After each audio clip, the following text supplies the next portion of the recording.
Yes, ready, start.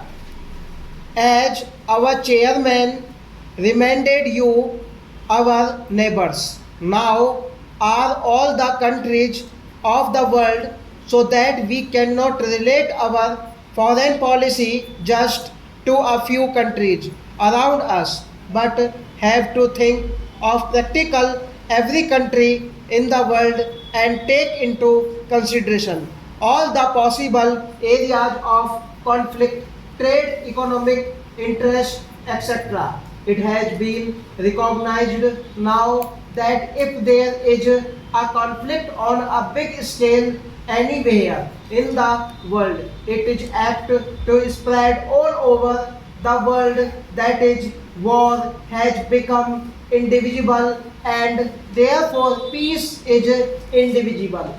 Therefore, our foreign policy cannot limit itself to the nearby countries. Nevertheless, the nearby countries always have a special interest in one another, and India must inevitably think in terms of her relations with the countries bordering her by land and sea.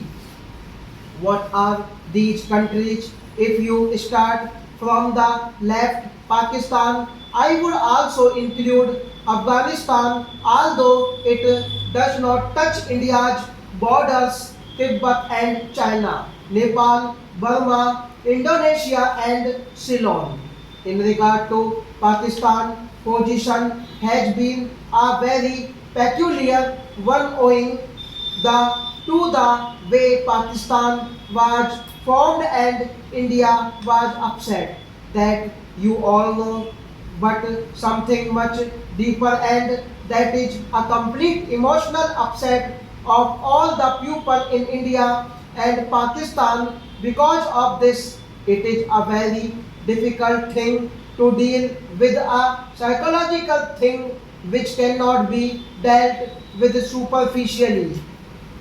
A year and a half or more has passed, and there is no doubt at all that our relations have improved and are improving. There is also no doubt at all in my mind that it is inevitable for India and Pakistan to have close relations sometime or other in the future. I cannot state when this will take place, but situated as we are with all our past, we cannot really be just indifferent neighbors. We can be either hostile to each other or very friendly with each other.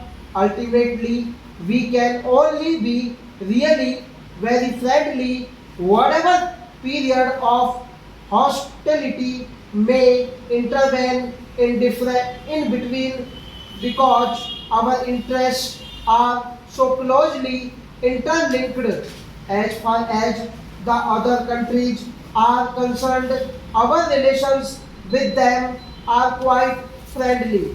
Take for instance Afghanistan, and our relations with Afghanistan are exceedingly friendly, and our relations with Tibet, Nepal and all the neighboring countries are also very friendly. Stop.